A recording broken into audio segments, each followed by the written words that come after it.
Hello, friends, and welcome to Live from the City Opera House, it's Storytime. I'm your host, Ben Whiting, and every week on this show, we're going to have a great story read by a special guest and then have a fun activity that you can participate in right from home using materials and objects that you can find in your house or classroom. We'll always be learning about science, technology, engineering, mathematics, and of course, local culture. Now, for today's book.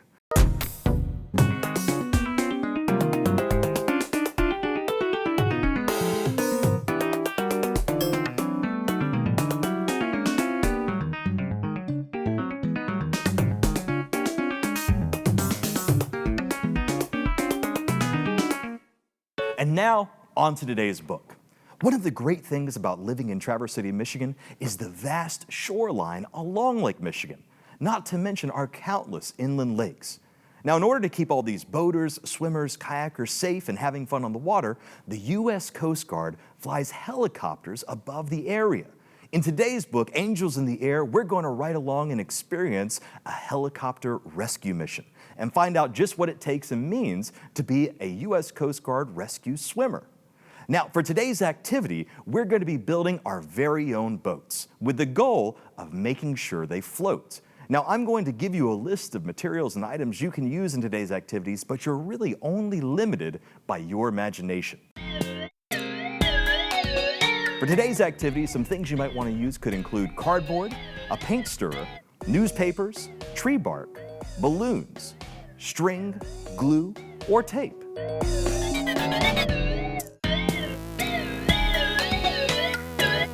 Now, if you don't have these materials readily available, that's okay. Go ahead and watch today's episode, and you can re-watch it again later when you have all the supplies so you can participate in the activity.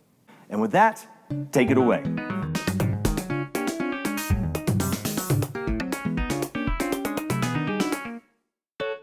How's it going? My name is Lieutenant Junior Grade Brandon Skelly. I'm a pilot at Air Station Traverse City. I've been there since January of 2020, so I've been in the Coast Guard for about a year and a half now. Prior to the Coast Guard, I used to fly helicopters for the Army. I used to fly Apaches. I moved from Columbia, South Carolina with my family, so we've got 4 kids and my wife, and we live in Traverse City, and we're loving it up here, getting a chance to see all the outdoors, being on the lakes, and everything like that. And I'm here to read to you today the book called The Angels in the Air, which is about Coast Guard helicopters. It's what I do at the air station here in Traverse City. So this book is being read with permission from Ensign Benson Books. But with that, let's go ahead and get started. This book is in memory of the men and women of the United States Coast Guard who have made the ultimate sacrifice so others may live. In honor of today's men and women of the United States Coast Guard who risk their lives every day to serve, protect, and save lives. And that was from the author, Tyler Benson. It's good to be back, Hogan said to Onks as they looked up at the Mackinac Bridge. Nothing beats helicopter operations with Air Station Traverse City in the Straits of Mackinac. Hogan and Onks, Dean shouted. Get your heads out of the clouds and get back on this boat. I have the helo in sight. Roger that, Dean, Hogan said. Onks barked in agreement. Attention to detail, my shipmates. Attention to detail, Evan said. Helo ops require the maximum focus. Evan looked at the newest crewman, Sellers. Are you ready for this? Let's find out, Sellers replied. Good, Evan said. We're ready on deck. Let's get this adventure started. Dean moved the motor lifeboat into place.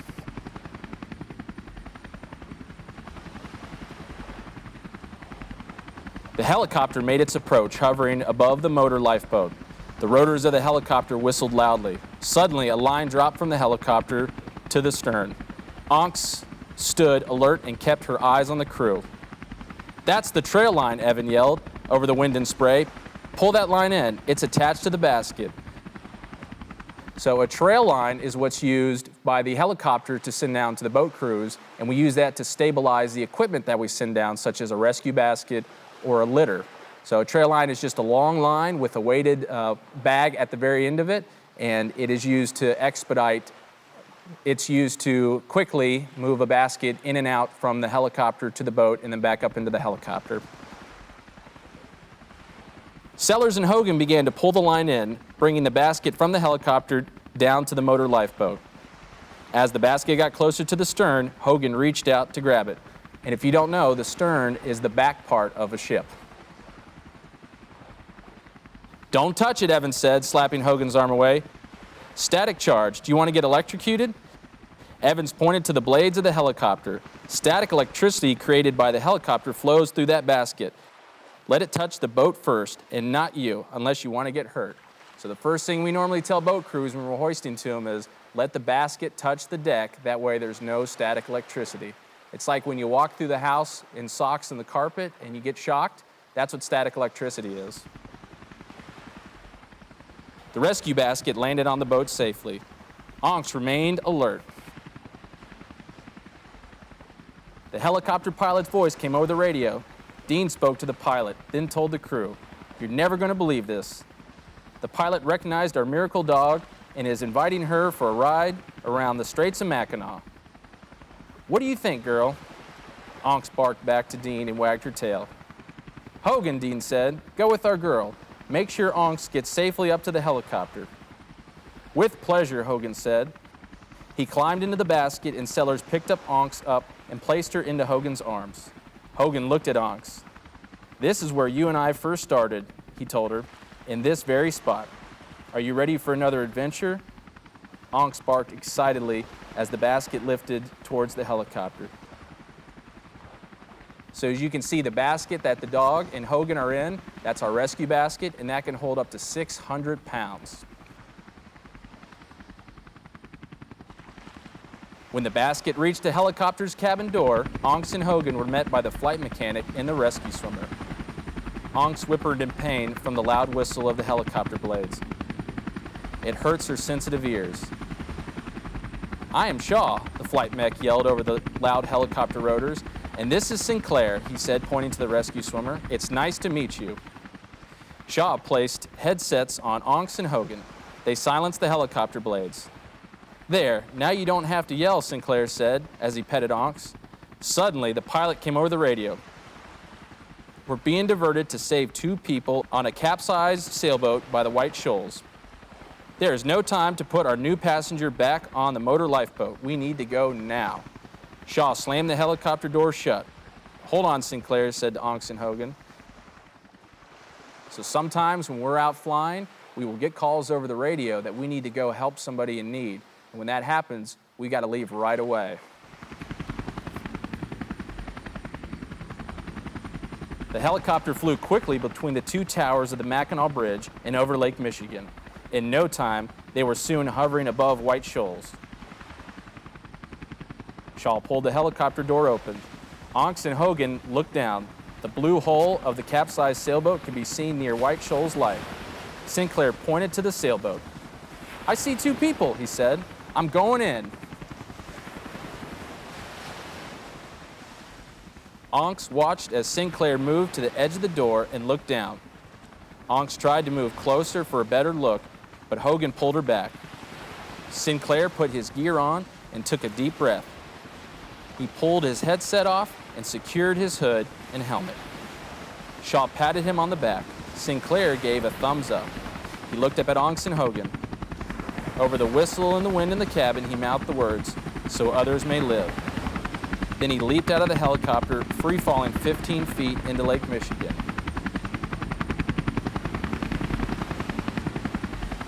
So the rescue swimmer right now is jumping out of the helicopter. That's what we call a free fall deployment. And we do it during the daytime from 15 feet or below.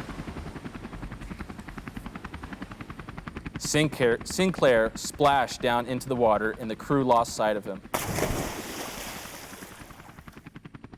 Then he suddenly burst out of the water and gave a thumbs up, signaling he was okay. The thumbs up sign from the rescue swimmer is the "I'm okay" sign.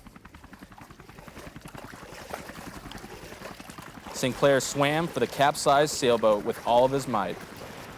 As he reached the sailboat, he discovered a woman unconscious and tangled in the line of the boat.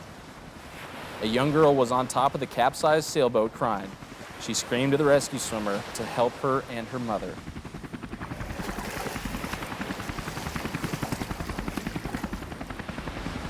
Sinclair climbed on the hull. The girl looked at Sinclair and yelled over the helicopter's wind and spray, "Are you an angel from the air?" Sinclair grabbed her hand and said, "No, I am a United States Coast Guard rescue swimmer, and I am here to save you and your mother." The mother was really hurt, and Sinclair began to untangle her from the sailboat's lines. He radioed up to the helicopter. Over the headset, Onyx and Hogan could hear Sinclair and the pilot talking. Then the pilot asked Hogan if he was an emergency medical technician. "I am," Hogan said, "and I'm ready to help."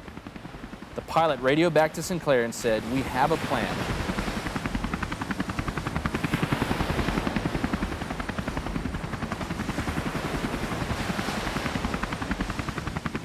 Sinclair looked at the frightened girl. "Your mother needs our help immediately," he said. "I have to get her up to the helicopter first for medical attention. I promise I will come back for you."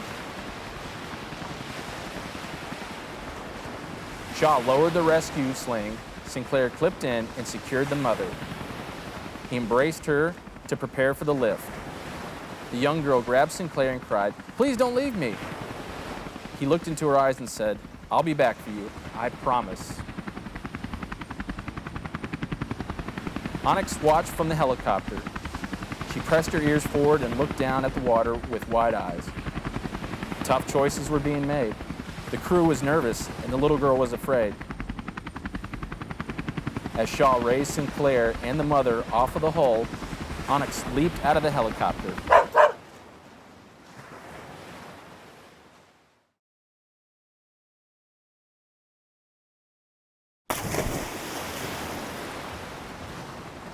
Onyx splashed down in the water, surfaced, and swam for the capsized sailboat.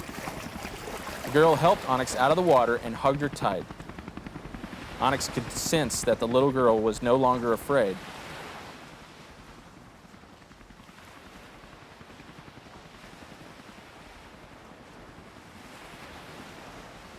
Onyx looked up at the helicopter. Sinclair transferred the mother to Hogan and Shaw for medical attention. Then he lowered back down to the sailboat to save the young girl, to save Onyx, and to fulfill his promise. Sinclair touched down on the capsized boat. He secured the girl in the rescue sling and grabbed Onyx. "You came back," the girl cried. "Hold on," Sinclair said, giving a thumbs up to Shaw. Onyx, the young girl, and Sinclair lifted back up towards the helicopter and the angels in the air.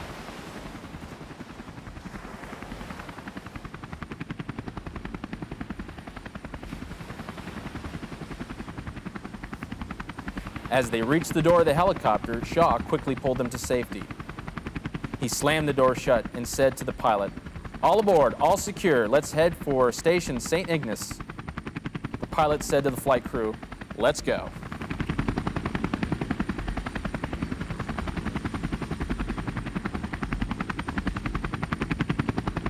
When the helicopter landed at Station St. Ignace, Shaw wasted no time and threw the door open. The mother was quickly transferred to an awaiting ambulance. The girl looked at Sinclair and said, "Thank you for saving us." Sinclair took her hand and asked, "What is your name?" "Molly, and I want to be a rescue swimmer like you. I want to be an angel in the air." Sinclair smiled as he helped Molly into the ambulance next to her mother. Then he shut the doors, knocked a signal to the driver that all was secure.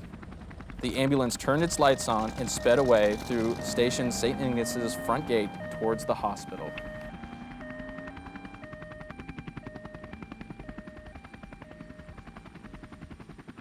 The helicopter powered down, and the pilot stepped out into the helicopter pad and looked at the crew.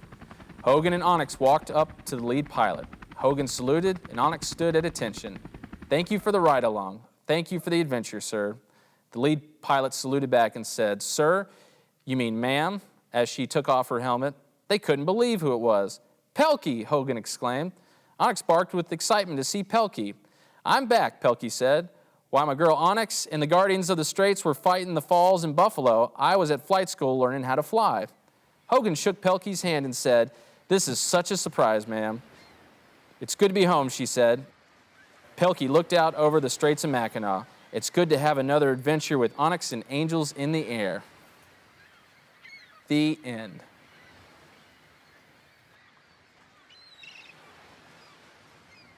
So thank you guys so much for reading along with me in the book.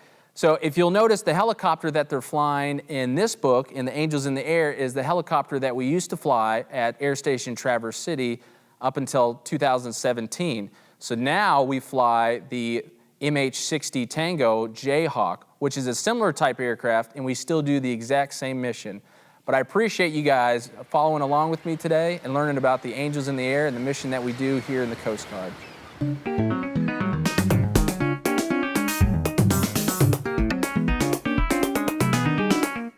Now, it's time to take what we read and put it into action. And to do that, we have a special guest, Miss Jessica Owen.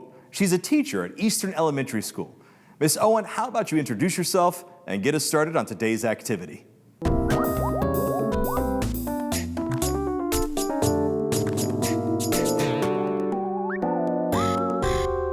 Hi everyone, I'm Jessica Owen, and today our challenge is to create a boat that floats in water.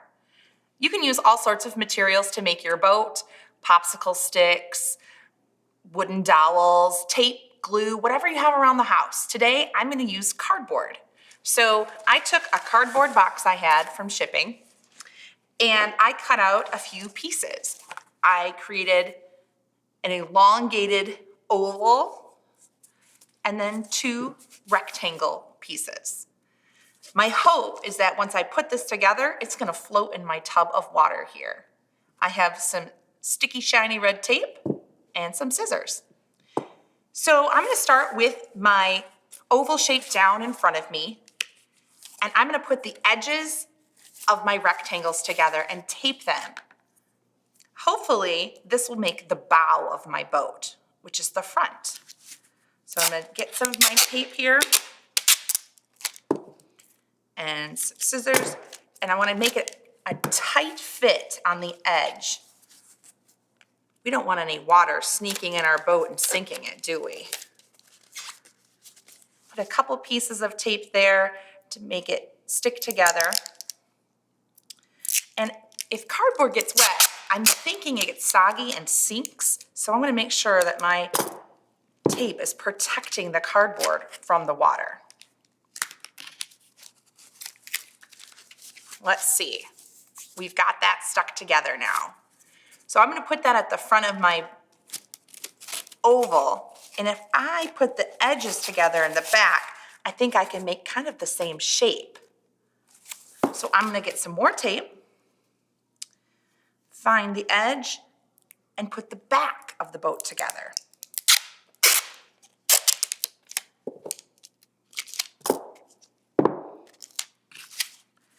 Put one here to put the bottom pieces together, right on the edge, pushing it down pretty firm so that it has a good grip. And then I'll cut off one more piece, and then we'll try and put our sides onto the bottom of the boat. I also picked up some rocks this weekend from the Straits of Mackinac, and we're gonna see if we can put those in our boat and make it float. So now I have the sides of my boat, and I'm going to attach it onto the bottom. So again, I'm just going to use tape. If I had glue, I could try using glue. But for today, we'll see if the tape works. Cut off some of my tape here. We're going to pick up our bottom, line up the sides, and I'm going to just put my tape right here and wrap it around the bottom, and even get a little bit on this side here to hold it into place. Oh, so it's already attached a bit, but this isn't right. We need to make it more secure. So let's grab some more tape to secure the back end of my boat. And as I'm looking here, I'm noticing some big holes on the side of my boat. I'm definitely going to want to put something there to hold it together so that the sides don't leak and let the water in. Put that right here. I think I could cut this piece. It's too big. And use it on the side. Hold this side out to the edge. And up the side. Aha. This is more secure, but do you see right there, there's a hole in my boat. That's not gonna be good. So we're gonna cut some more of our red tape and cover up those holes on the side.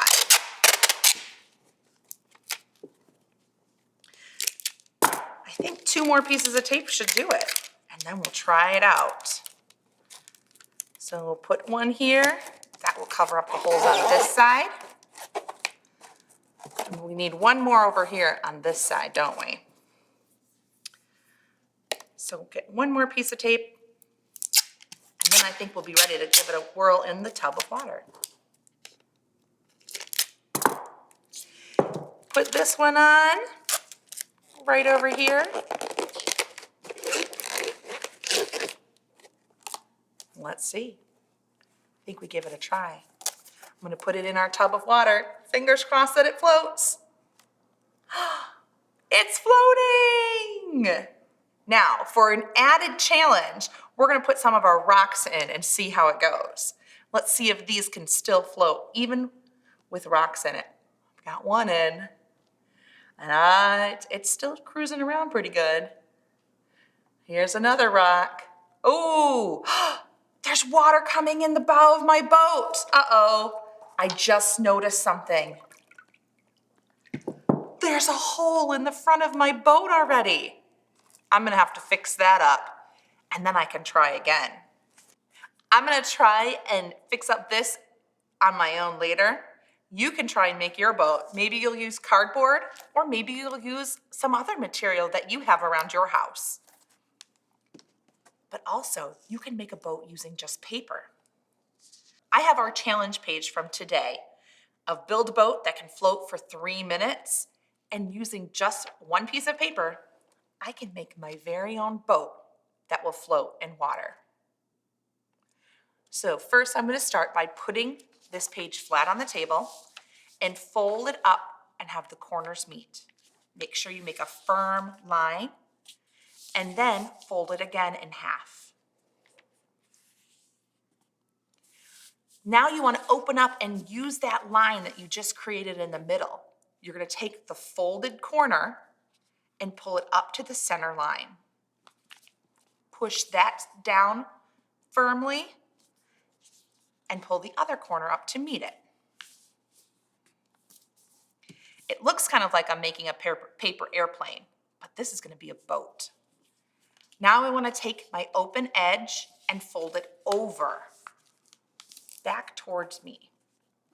Take the whole thing and turn it over, and once more take the top edge and fold it down. Now you're going to open up your boat right in the middle and fold it the reverse way. Push it down, but we want to tuck in these little corners here so that they're not standing up. So tuck one in over, fold it down, flip the whole project over, and again, fold in the corners. Now, you're going to turn this the other way around. Pull up your open side and match it up to the very tippy top. And again, flip the whole project over and do it again. Now, flip it over so that your flat edge is on the very top, and you're going to pull this open and crease it again so you made it into a square again. Now, this is the magic. You're going to pull the sides of our square, and when you pull, it opens up into a boat. It's pretty amazing. Flatten it down a little bit, open up your sides, and now it's ready to float. Cruising away. Let's see if I can put a rock in this one. It still floats. Well, have fun trying to make your own boat at home. Maybe it's just with a piece of paper, or maybe you'll do some cardboard and tape like me. Or maybe you'll come up with your own items to make a boat. Have fun. Keep sailing.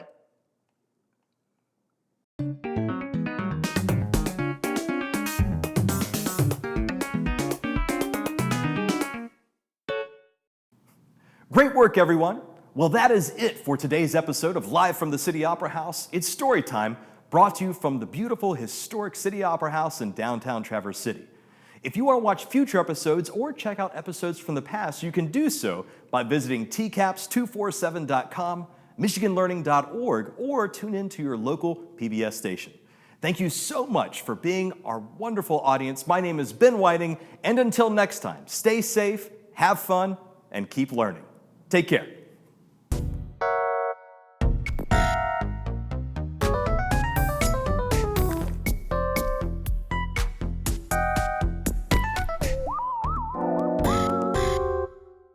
This program is made possible in part by Michigan Department of Education, the State of Michigan, and by viewers like you.